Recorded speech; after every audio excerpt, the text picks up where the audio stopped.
नमस्कार मित्रों, कैसे हैं आप सब? एक बार फिर आप सबका बहुत बहुत स्वागत लघु कथा और कहानियों के मेरे इस यूट्यूब चैनल पर, जिस पर मैं अंजू अग्रवाल लखनवी आपको सुनाती हूँ अपनी लिखी हुई लघु कथाएँ और मेरे पसंदीदा साहित्यकारों की चुनी हुई मज़ेदार कहानियाँ। आज जो कहानी मैं आपको सुनाने जा रही हूँ वो मुंशी प्रेमचंद की कहानी है और उनके कथा संग्रह मानसरोवर 4 से ली गई है। और इस कहानी का शीर्षक है दरोगा जी। दरोगा जी। तो चलिए शुरू करते हैं। कल शाम को एक ज़रूरत से तांगे पर बैठा हुआ जा रहा था कि रास्ते में एक और महाशय तांगे पर आ बैठे। तांगे वाला उन्हें बैठाना तो न चाहता था, पर इनकार भी न कर सकता था। अब पुलिस के आदमी से झगड़ा कौन मोल ले। ये साहब किसी थाने के दरोगा थे। एक मुकदमे की पैरवी करने सदर आए थे। मेरी आदत है कि पुलिस वालों से बहुत कम बोलता हूँ। सच पूछिए तो मुझे उनकी सूरत से नफरत है। उनके हाथों आम आदमी को कितने कष्ट उठाने पड़ते हैं, इसका अनुभव इस जीवन में कई बार कर चुका हूँ। मैं जरा एक तरफ खिसक गया और मुंह फेर कर दूसरी ओर देखने लगा। तभी दरोगा जी बोले, जनाब, ये आम शिकायत है ना कि पुलिस वाले बहुत रिश्वत लेते हैं, लेकिन ये कोई नहीं देखता कि पुलिस वाले रिश्वत लेने के लिए कितने मजबूर किए जाते हैं। अगर पुलिस वाले रिश्वत लेना बंद कर दें तो मैं हल्फ से कहता हूँ, ये जो बड़े बड़े ऊंची पगड़ियों वाले रईस नज़र आते हैं, सब के सब जेल खाने के अंदर बैठे दिखाई दें। अगर हर एक मामले का चालान करने लगे तो दुनिया पुलिस वालों को और भी बदनाम करे। आपको यकीन ना आएगा जनाब, रुपए की थैलियाँ गले लगाई जाती हैं। हम 1000 इनकार करें, पर चारों तरफ से ऐसे दबाव पड़ते हैं कि लाचार होकर लेनी ही पड़ती है। मैंने उपहास के भाव से कहा, तो जो काम रुपए लेकर किया जाता है वही काम बिना रुपए लेकर भी तो किया जा सकता है। दरोगा जी हंसकर बोले, वह तो गुनाह बेलज्जत होगा बंदा परवर। अब पुलिस का आदमी इतना कट्टर देवता नहीं होता, और मेरा ख्याल है कि शायद कोई इंसान भी इतना बेलौस नहीं हो सकता। सींगों के लोगों को भी देखता हूँ, मुझे तो कोई देवता न मिला। मैं अभी इसका कुछ जवाब दे ही रहा था कि एक मियाँ साहब लंबी अचकन पहने तुर्की टोपी लगाए तांगे के सामने से निकले। दरोगा जी ने उन्हें देखते ही झुककर सलाम किया और शायद मिजाज शरीफ पूछना चाहते थे कि उस भले आदमी ने सलाम का जवाब गालियों से देना शुरू कर दिया। जब तांगा कई कदम आगे निकल आया तो वो एक पत्थर लेकर तांगे के पीछे दौड़ा। तांगे वाले ने घोड़े को तेज किया, उस भले मानुस ने भी कदम तेज किए और पत्थर फेंका। मेरा सिर बाल बाल बच गया। उसने दूसरा पत्थर उठाया, वो हमारे सामने आकर गिरा। तीसरा पत्थर इतनी जोर से आया कि दरोगा जी के घुटने में बड़ी चोट आई। पर इतनी देर में तांगा इतनी दूर निकल आया कि हम पत्थरों की मार से दूर हो गए थे। हाँ, गालियों की मार अभी तक जारी थी। जब तक वह आदमी आंखों से ओझल न हो गया, हम उसके एक हाथ में पत्थर उठाए गालियां बकते हुए दिखाई देता रहा। जब ज़रा चित्त शांत हुआ तो मैंने दरोगा जी से पूछा, ये कौन आदमी है साहब? कोई पागल वागल तो नहीं है? दरोगा जी ने अपना घुटना सहलाते हुए कहा, पागल नहीं है साहब, मेरा पुराना दुश्मन है। मैंने समझा था जालिम पिछली बातें भूल गया होगा, वरना मुझे क्या पड़ी थी कि सलाम करने जाता। मैंने पूछा, आपने इसे किसी मुकद्दमे में सजा दिलाई होगी? बड़ी लंबी दास्तान है जनाब, बस इतना ही समझ लीजिए कि इसका बस चले तो मुझे जिंदा ही निगल जाए। आप तो शौक की आग को और भड़का रहे हैं भाई। अब तो वह दास्तान सुने बगैर तस्कीन न होगी। दरोगा जी ने पहलू बदल कर कहा, अच्छी बात है, सुनिए। कई साल हुए मैं सदर में ही तैनात था। बेफिक्री के दिन थे, ताज़ा खून, एक माशूक से आंख लड़ गई। आमद रफ्त शुरू हुई। अब भी जब उस हसीना की याद आती है तो आंखों से आंसू निकल आते हैं। बाजारू औरतों में इतनी हया, इतनी वफा, इतनी मुरव्वत मैंने नहीं देखी। 2 साल उसके साथ इतने लुत्फ से गुजरे कि आज भी उसकी याद करके रोता हूँ, मगर किस्से को बढ़ाऊंगा नहीं वरना अधूरा ही रह जाएगा। मुख्तसर यह है कि 2 साल के बाद मेरे तबादले का हुक्म आ गया। उस वक्त दिल को जितना सदमा पहुंचा उसका जिक्र करने के लिए दफ्तर चाहिए। बस यही जी चाहता था कि इस्तीफ़ा दे दूं। उस हसीना ने यह खबर सुनी तो उसकी जान से निकल गई। सफ़र की तैयारी के लिए मुझे 3 दिन मिले थे।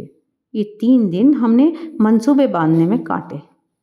उस वक्त मुझे अनुभव हुआ कि औरतों को अक्ल से खाली समझने में हमने कितनी बड़ी गलती की है। और मेरे मंसूबे तो शेख चिल्ली के से होते थे, कलकत्ता भाग चलें, वहाँ कोई दुकान खोल लें, या इसी तरह की कोई दूसरी तजवीज़ करता। लेकिन वह यही जवाब देती कि अभी वहाँ जाकर अपना काम करो, जब मकान का बंदोबस्त हो जाए तो मुझे बुला लेना, मैं दौड़ी चली आऊँगी। आखिर जुदाई की घड़ी आई। मुझे मालूम होता था कि अब जान न बचेगी। गाड़ी का वक्त निकला जाता था और मैं उसके पास से उठने का नाम न लेता था। खुलासा फिर यह हुआ कि मैं उसे 2-3 दिन में बुलाने का वादा करके रुखसत हुआ। पर अफसोस, वो 2-3 दिन कभी ना आए। पहले 10-5 दिन तो अफसरों से मिलने और इलाके की देखभाल में गुजरे। इसके बाद घर से खत आ गया कि तुम्हारी शादी तय हो गई है, रुखसत लेकर चले आओ। शादी की खुशी में उस वफा की देवी की मुझे फिक्र न रही। शादी करके महीने भर बाद लौटा तो बीवी साथ थी, रही सही, याद भी जाती रही। उसने 1 महीने के बाद एक खत भेजा, पर मैंने उसका जवाब न दिया। डरता रहता था कि कहीं एक दिन वह आकर सिर पर सवार न हो जाए, फिर बीवी को मुँह दिखाने लायक भी न रह पाऊँ। साल भर के बाद मुझे एक काम से सदर आना पड़ा। उस वक्त मुझे उस औरत की याद आई। सोचा जरा चलकर देखना तो चाहिए कि किस हालत में है। फौरन अपने खत न भेजने और इतने दिनों तक न आने का जवाब सोच लिया और उसके द्वार पर जा पहुंचा। दरवाज़ा साफ सुथरा था, मकान की हालत भी पहले से अच्छी थी। दिल में खुशी हुई कि इसकी हालत इतनी ख़राब नहीं है जितनी मैंने समझी थी। और क्यों ख़राब होने लगी? मुझ जैसे दुनिया में क्या और आदमी ही नहीं हैं? मैंने दरवाज़ा खटखटाया। अंदर से वह बंद था। आवाज़ आई, कौन है? मैंने कहा, वाह, इतनी जल्दी भूल गई। मैं हूँ बशीर। कोई जवाब न मिला। आवाज़ उसी की थी, इसमें शक नहीं। फिर दरवाज़ा क्यों नहीं खोलती? ज़रूर मुझसे नाराज़ है। मैंने फिर किवाड़ खटखटाए और लगा अपनी मुसीबतों का किस्सा सुनाने। कोई 15 मिनट के बाद दरवाज़ा खुला। हसीना ने मुझे इशारे से अंदर बुलाया और चट किवाड़ बंद कर लिए। मैंने कहा, मैं तुमसे मुआफ़ी मांगने आया हूँ। यहाँ से जाकर मैं बड़ी मुश्किल में फंस गया। इलाका इतना ख़राब है कि दम मारने की मोहलत नहीं मिलती। हसीना ने मेरी तरफ न देखकर ज़मीन की तरफ ताकते हुए कहा, मुआफ़ी किस बात की? भाई तुमसे मेरा निकाह तो हुआ न था, अब दिल कहीं और लग गया तो मेरी याद क्यों आती? मुझे तुमसे कोई शिकायत नहीं। जैसा और लोग करते हैं वैसा ही तुमने किया। अब यही क्या कम है कि इतने दिनों के बाद इधर आ तो गए। रहे तो खैरियत से? किसी तरह से जिंदा हूँ। अच्छा, शायद जुदाई में ही घुलते घुलते ये तौन निकल आई है। खुदा झूठ न बुलवाए, तब से दूने हो गए हो। मैंने झेंपते हुए कहा, यह सारा बलगम का फिसाद है। भला मोटा मैं क्या होता, उधर का पानी निहायत बलगमी है। तुमने तो मेरी याद ही भुला दी। उसने अब की बार मेरी ओर तेज निगाहों से देखा और बोली, खत का जवाब तक न दिया, उल्टे मुझे को इल्ज़ाम देते हो। मैं तुम्हें शुरू से बेवफा समझती थी और तुम वैसे ही निकले। बीवी लाए और मुझे खत तक न लिखा। मैंने ताज्जुब से पूछा, तुम्हें कैसे मालूम हुआ कि मेरी शादी हो गई? उसने रुखाई से कहा, यह पूछकर क्या करोगे? झूठ तो नहीं कहती। बेवफा बहुत देखे, लेकिन तुम सबसे बढ़कर निकले। तुम्हारी आवाज़ सुनकर जी में तो आया कि दुत्कार दूं, लेकिन ये सोचकर दरवाज़ा खोल दिया कि अपने दरवाजे पर किसी को क्या जलील करूं। मैंने कोट उतारकर खूंटी पर लटका दिया, जूते भी उतार डाले और चारपाई पर लेटकर बोला, लैली देखो, इतनी बेरहमी से न पेश आओ। मैं तो अपनी ख़ताओं को खुद तस्लीम करता हूँ और इसलिए अब तुमसे मुआफ़ी मांगने आया हूँ। जरा अपने नाजुक हाथों से पान तो खिला दो। सच कहना, तुम्हें मेरी याद काहे को आती होगी? कोई और यार मिल गया होगा। लैली पानदान खोलकर पान बनाने लगी कि एकाएक किसी ने किवाड़ खटखटाए। मैंने घबरा कर पूछा, ये कौन शैतान आ पहुंचा? हसीना ने होठों पर उंगली रखते हुए कहा, यह मेरे शौहर हैं। तुम्हारी तरफ से जब निराश हो गई तो मैंने इनके साथ निकाह कर लिया। मैंने तेरियां चढ़ाकर कहा, तो तुमने मुझसे पहले ही क्यों ना बता दिया? मैं उल्टे पांव लौट ना जाता। ये नौबत क्यों आती? ना जाने कब की ये कसर निकाली। अरे मुझे क्या मालूम कि इतनी जल्द आ पहुंचेंगे। रोज तो पहर रात गए आते थे और फिर तुम इतनी दूर से आए थे। तुम्हारी कुछ खातिर भी तो करनी थी। ये अच्छी खातिर की तुमने। बताओ अब मैं कहाँ जाऊं? मेरी समझ में खुद कुछ नहीं आ रहा है। या अल्लाह, किस अजाब में फंसी। इतने में उन साहब ने दरवाज़ा खटखटाया। ऐसा मालूम होता था कि किवाड़ तोड़ डालेगा। हसीना के चेहरे पर एक रंग आता था, एक रंग जाता था। बेचारी खड़ी खड़ी कांप रही थी। बस ज़बान से यही निकलता था, या अल्लाह रहम कर। बाहर से आवाज़ आई, अरे तुम क्या सरे शाम से सो गई? अभी तो 8 भी नहीं बजे। कहीं सांप तो नहीं सूंघ गया? अल्लाह जानता है, अब और देर की तो किवाड़ चढ़वा डालूंगा। मैंने गिड़गिड़ा कर कहा, खुदा के लिए मेरे छिपने की कोई जगह बताओ। पिछवाड़े कोई दरवाजा नहीं ना? अरे संडास तो है। सबसे पहले वो वहीं जाएंगे। अच्छा, तो वो सामने कोठरी कैसी है? हाँ है तो, लेकिन कहीं कोठरी खोलकर देखा तो? क्या बहुत डबल आदमी है? तुम जैसे 2 को बगल में दबा ले। तो खोल दो कोठरी। वो जो ही अंदर आएगा मैं दरवाज़ा खोलकर निकल भागूंगा। हसीना ने कोठरी खोल दी। मैं अंदर जा घुसा। दरवाज़ा फिर बंद हो गया। मुझे कोठरी में बंद करके हसीना ने जाकर सदर दरवाज़ा खोला और बोली, क्यों किवाड़ तोड़े डालते हो? आ तो रही हूं। मैंने कोठरी के किवाड़ों की दराजों से देखा। आदमी क्या, पूरा देव था। अंदर आते ही बोला, तुम सरेशाम से सो गई थी? हाँ, जरा आंख लग गई थी। मुझे तो ऐसा मालूम हो रहा था कि तुम किसी से बातें कर रही हो। अब वहम की दवा तो लुकमान के पास भी नहीं है। मैंने साफ सुना, कोई ना कोई था जरूर। तुमने उसे कहीं छिपा रखा है।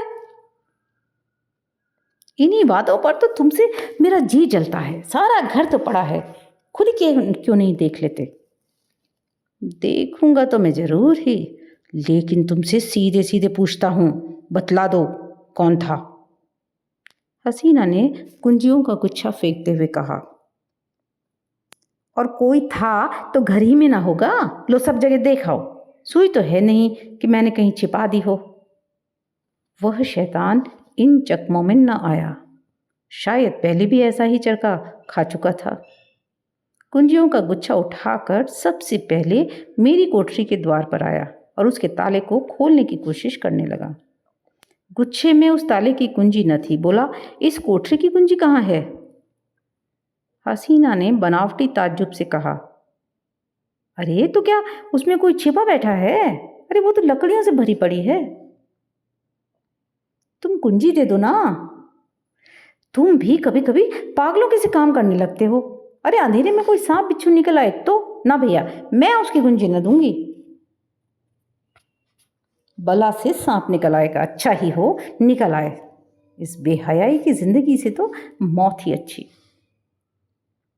हसीना ने इधर उधर तलाश करके कहा, न जाने उसकी कुंजी कहाँ रख दी, ख्याल ही नहीं आता। इस कोठरी में मैंने और कभी ताला नहीं देखा। मैं तो रोज लगाती हूँ, शायद कभी लगाना भूल गई हूँ तो नहीं कह सकती। तो तुम कुंजी ना दोगी? कहती तो हूँ इस वक्त नहीं मिल रही है। कहे देता हूँ कच्चा ही खा जाऊंगा। अब तक तो मैं किसी तरह जब्त किए खड़ा रहा, बार बार अपने ऊपर गुस्सा आ रहा था कि यहाँ क्यों आया, जाने ये शैतान कैसे पेश आए, कहीं तैश में आकर मार ही न डाले। मेरे हाथों में तो कोई छुरी भी नहीं। या खुदा, अब तू ही मालिक है। दम रोके हुए खड़ा था कि एक पल का भी मौका मिले तो निकल भागूं। लेकिन जब उस मर्दूद ने किवाड़ों को जोर से धमधमाना शुरू किया तब तो रूह ही फना हो गई। इधर उधर निगाह डाली कि किसी कोने में छिपने की जगह है या नहीं। किवाड़ों की दराजों से कुछ रोशनी आ रही थी। ऊपर जो निगाह उठाई तो एक मचान सा दिखाई दिया। डूबते को तिनके का सहारा मिल गया। उचक कर चाहता था कि ऊपर चढ़ जाऊं कि मचान पर एक आदमी को बैठे देखकर उस हालत में भी मेरे मुंह से चीख निकल गई। ये हजरत अचकन पहने, घड़ी लगाए, एक खूबसूरत साफा बांधे उकड़ों बैठे हुए थे। अब मुझे मालूम हुआ कि मेरे लिए दरवाज़ा खोलने में हसीना ने इतनी देर क्यों की थी। अभी इनको देख ही रहा था कि दरवाजे पर मूसल की चोटें पड़ने लगी। मामूली किवाड़ तो थे ही, 3-4 चोटों में ही दोनों किवाड़ नीचे आ रहे और वह मर्दूद लालटेन लिए कमरे में घुसा। उस वक्त मेरी क्या हालत थी इसका अंदाजा आप खुद कर सकते हैं। उसने मुझे देखते ही लालटेन रख दी और मेरी गर्दन पकड़कर बोला, अच्छा आप यहाँ तशरीफ़ रखते हैं, आइए आपकी कुछ खातिर करूं, ऐसे मेहमान रोज कहाँ मिलते हैं। ये कहते हुए उसने मेरा एक हाथ पकड़कर इतनी जोर से बाहर की ओर ढकेला कि मैं आंगन में औंधा जा गिरा। उस शैतान की आंखों से अंगारे निकल रहे थे। मालूम होता था उसका होंठ मेरा खून चूसने के लिए बढ़ा आ रहा है। मैं अभी जमीन से उठने भी न पाया था कि वह कसाई एक बड़ा सा तेज छुरा लेकर मेरी गर्दन पर आ पहुंचा। मगर जनाब, हूँ पुलिस का आदमी। उस वक्त मुझे एक चाल सूझ गई। उसने मेरी जान बचा ली, वरना आज आपके साथ तांगे पर न बैठा होता। मैंने हाथ जोड़कर कहा, हुजूर हुजूर, मैं बिल्कुल बेकसूर हूँ, मैं तो मीर साहब के साथ आया था। उसने गरज कर पूछा, कौन मीर साहब? मैंने जी कड़ा करके कहा, वही जो मचान पर बैठे हुए हैं। मैं तो हुजूर का गुलाम ठहरा, जहाँ हुक्म पाऊंगा उनके साथ जाऊंगा, मेरी इसमें क्या खता है। अच्छा, तो कोई मीर साहब मचान पर भी तशरीफ़ रखते हैं? उसने मेरा हाथ पकड़ लिया और कोठरी में जाकर मचान पर देखा। वह हजरत सिमटे सिमटाए भीगी बिल्ली बने बैठे थे। चेहरा ऐसा पीला पड़ गया था गोया बदन में जान ही नहीं। उसने उनका हाथ पकड़कर एक झटका दिया तो आप धम से नीचे आ रहे। उनका ठाठ देखकर अब इसमें कोई शुबहा ना रहा कि वह मेरे मालिक हैं। उनकी सूरत देखकर उस वक्त तरस के साथ हंसी आती थी। तू कौन है बे? जी मैं, मेरा मकान, ये आदमी झूठा है, ये मेरा नौकर नहीं है। तू यहाँ क्या करने आया था? तो वो मेरी तरफ देखकर बोला, मुझे यही बदमाश धोखा देकर लाया था। ये क्यों नहीं कहता कि मजे उड़ाने आया था? दूसरों पर इल्ज़ाम रखकर अपनी जान बचाना चाहता है सुअर। ले, तू भी क्या समझेगा कि किसके पाले पड़ा था? ये कहकर उसने उसी तेज छुरे से उन साहब की नाक काट ली। मैं मौका पाकर बेतहाशा भागा, लेकिन हाय हाय की आवाज़ मेरे कानों में आ रही थी। इसके बाद उन दोनों में कैसी छनी, हसीना के सिर पर क्या आफत आई, इसकी मुझे कुछ खबर नहीं। मैं तब से 20 बार सदर आ चुका हूँ, पर उधर भूल कर भी न गया। ये पत्थर फेंकने वाले हजरत वही हैं जिनकी नाक कटी थी। आज न जाने कहाँ से दिखाई पड़ गए और मेरी शामत आई जो उन्हें सलाम कर बैठा। आपने उनकी नाक की तरफ शायद ख्याल नहीं किया। मुझे अब ख्याल आया कि उस आदमी की नाक कुछ चिपटी थी। बोला, हाँ नाक कुछ चिपटी तो थी, मगर आपने उस गरीब को बुरा चरका दिया। और करता भी क्या? ज़रूर दबा लेते, मगर चोर का दिल आधा होता है। उस वक्त अपनी अपनी पड़ी थी कि मुकाबला करने की सोचती। कहीं उस रमझल्ले में धर लिया जाता तो आबरू अलग जाती और नौकरी से अलग हाथ धोता। मगर अब इस आदमी से होशियार रहना पड़ेगा। इतने में चौक आ गया और हम दोनों ने अपनी अपनी राह ली। तो दोस्तों, ये थी मुंशी प्रेमचंद की कहानी दरोगा जी। आशा करती हूँ आपको अच्छी लगी होगी। मज़ेदार कहानी है। आपको कैसी लगी मुझे कमेंट करके बताइए। चैनल को सब्सक्राइब करिए और अपने दोस्तों के साथ शेयर करिए और इसी तरह से सुनते रहिए। अगले वीडियो में आपसे फिर मुलाकात होगी। तब तक के लिए बाय बाय।